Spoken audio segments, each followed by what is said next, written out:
Hello aspirants, स्वागत है आपका एस्पिरेंट टाइम्स चैनल में। और आज की न्यूज़ ये है कि बीपीएससी ने assistant town planning supervisor notification release कर दी गई है। फॉर्म भी अब आज से भरे जाने लगे हैं। अब देखते हैं कि इसमें टोटल पोस्ट कितने हैं। तो टोटल पोस्ट आप देख सकते हैं कि यहाँ पर 107 पोस्ट टोटल हैं इस पोस्ट के लिए। सैलरी की बात करें तो पे लेवल जो है वो 7 का है। पे लेवल 7 के हिसाब से सैलरी मिलेगी। एजुकेशन क्वालिफिकेशंस की बात करें तो अगर आपने bachelor of planning post graduate diploma course in remote sensing and GIS in urban and regional studies, masters degree in planning, master in town planning, master in regional planning, master in urban planning की है तो आप जो है इस post को भर सकते हैं। अब एज लिमिट की बात करें, एज लिमिट जो है वो मिनिमम एज लिमिट जो है वो 21 ईयर्स है और मैक्सिमम मेल्स के लिए जो है वो एज लिमिट 37 ईयर्स रखी गई है। पिछड़े वर्ग की बात करें और अत्यंत पिछड़े वर्ग की साथ साथ जो अनरिजर्व्ड यानी जनरल फीमेल कैंडिडेट्स है उनके लिए मैक्सिमम एज लिमिट जो है वो 40 ईयर्स रखी गई है। SC ST की बात करें तो उनमें मेल और फीमेल दोनों के लिए जो मैक्सिमम एज लिमिट है वो 42 रखी गई है। अब बात करते हैं एग्ज़ाम पैटर्न की। तो एग्ज़ाम पैटर्न जो है वो 2 पेपर्स होंगे यहाँ पर। पहला पेपर जो होगा वो आपका कंपलसरी होगा, जिसमें सामान्य अध्ययन है पहला पेपर। उसके लिए आपको 2 घंटे मिलेंगे। उसमें टोटल आपको 125 क्वेश्चंस मिलेंगे 100 मार्क्स के। ये पेपर कंपलसरी है, इसे सभी को देना है। अब बात करते हैं ऑप्शनल पेपर यानी पेपर 2 जो ऑप्शनल पेपर है, जिसमें आप प्लानिंग या रिमोट सेंसिंग वाला पेपर चुन सकते हैं।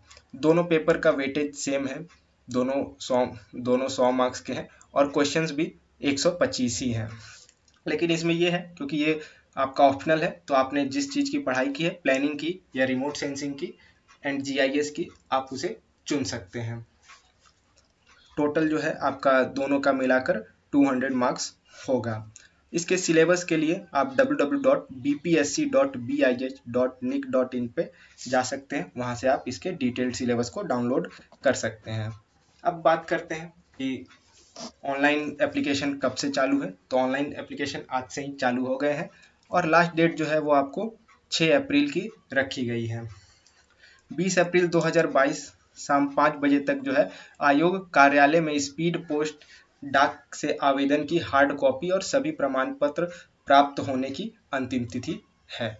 यानी लास्ट जो अब स्पीड पोस्ट की जो है वो 20 अप्रैल को रखी गई है। अब बात करें हम फ़ी की, कितना पेमेंट करना होगा। तो जितने भी आपके अनरिजर्व कैंडिडेट्स हैं उनको 750 रुपीज़ फ़ी रखा गया है। जो बिहार स्टेट के SC ST हैं उनके लिए 200 रुपये है। बिहार राज्य के जो स्थायी निवासी हैं, चाहे वो आरक्षित हो अनारक्षित हो, महिलाओं के लिए यानी फीमेल कैंडिडेट्स के लिए वो 200 रखी गई है। दिव्यांगजन यानी PWD कैंडिडेट्स की बात करें तो उनके लिए भी जो है वो 200 रुपये रखा गया है। और बाकी जो भी उम्मीदवार है यानी जो बिहार स्टेट के बाहर से भी जो भरना चाहेंगे उनके लिए वो 750 रखी गई है फ़ी। अब बात करते हैं कि आप इसे कैसे अप्लाई कर सकते हैं। अप्लाई करने के लिंक आपको हमारे डिस्क्रिप्शन बॉक्स में मिल जाएगी। वहाँ पर आप जब उस लिंक को क्लिक करेंगे तो आपके सामने एक ऐसा पेज खुलेगा। यहाँ पर आप देख सकते हैं नेम ऑफ एग्ज़ाम है असिस्टेंट टाउन प्लानिंग सुपरवाइज़र। यहाँ पर सबसे पहले आप कैंडिडेट अपना फर्स्ट नेम डालेंगे। अगर कैंडिडेट आपका मिडिल नेम है तो आप वहाँ फिल कर सकते हैं, नहीं तो आप डायरेक्ट लास्ट नेम डालें फर्स्ट नेम डालने के बाद। फिर उसके बाद यहाँ पे आपको अपना फादर्स नेम डालना है। जो फीमेल्स शादीशुदा है यहाँ पे वो अपने हस्बैंड का नेम डालेंगी फादर्स नेम के नीचे। उसके नीचे आपको मदर्स नेम डालना है, फिर डेट ऑफ बर्थ और फिर उसके बाद मैरिटल स्टेटस में मैरिड, अनमैरिड एंड अदर्स। तो मैरिड एंड मैरिड तो आप समझ रहे हैं। अदर्स में ये हो गया कि अगर आप डाइवोर्सी हैं तो आप तलाक हुआ है तो आप अदर्स में क्लिक करेंगे।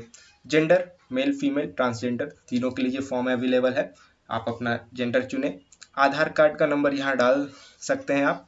यहाँ पर आप देख सकते हैं रेड स्टार नहीं है, यानी ये आपका मैंडेटरी नहीं है। आप चाहे तो आधार नंबर को बिना डाले भी फॉर्म आगे बढ़ा सकते हैं। फिर यहाँ are you a citizen of India, तो इसमें यस। परमानेंट रेजिडेंट है आप बिहार के तो यस करेंगे। अगर आप नहीं हैं, दूसरे स्टेट के मूल निवासी हैं, तो आप नो पे क्लिक करेंगे। फिर उसके बाद आपको यहाँ पे अपनी कैटेगरी चुननी है। फिर अगर PWD कैंडिडेट्स है तो वो यहाँ यस करेंगे। आगे में जो है वो अपना डिसेबिलिटी सेलेक्ट करेंगे। फिर बात करते हैं एड्रेस ऑफ कॉरेस्पॉन्डेंस की। एड्रेस ऑफ कॉरेस्पॉन्डेंस यानी जहाँ पर आपका अभी आप रह रहे हैं वहाँ का एड्रेस डालेंगे, और परमानेंट एड्रेस दूसरे में डालना है आपको जहाँ पर आपका परमानेंट एड्रेस है। नोट में ये भी लिखा हुआ है कि अगर आपका बिहार का परमानेंट एड्रेस नहीं है तो आपको EWS, SC, ST, EBC और BC के रिजर्वेशन की बेनिफिट नहीं मिलेंगी, क्योंकि बिहार गवर्नमेंट का ये फॉर्म है। तो जिनका बिहार स्टेट में परमानेंट रेजिडेंट है उन्हीं को इस रिजर्वेशन की फैसिलिटी मिलेगी, दूसरे स्टेट वालों को नहीं मिलेगी। उसके बाद स्क्रॉल करने के बाद यहाँ पर क्वालिफिकेशन को आपको यस कर देना है। यहाँ पे आप अपना ईमेल एड्रेस डालेंगे। ईमेल एड्रेस डालने के बाद यहाँ गेट ईमेल कोड करेंगे क्लिक। उसके बाद आपको ईमेल पर OTP आएगा, यहाँ पर आप अपना OTP डाल दें। मोबाइल नंबर इंटर करें, गेट मोबाइल OTP पे क्लिक करें। आपको मोबाइल पे भी OTP आएगी, उसको आप यहाँ पे फिल कर दीजिए। लास्ट बॉक्स में आप यहाँ पर लिखे हुए कैप्चा को फिल कीजिए, फिर सबमिट रजिस्ट्रेशन फॉर्म कीजिए। सबमिट करने के बाद आपको रजिस्ट्रेशन ID मिल जाएगी। वहाँ पर फिर आप अपना बाद में फ़ोटो, सिग्नेचर, अपने एजुकेशनल क्वालिफिकेशन को फिल करके आपको आगे बढ़ना है।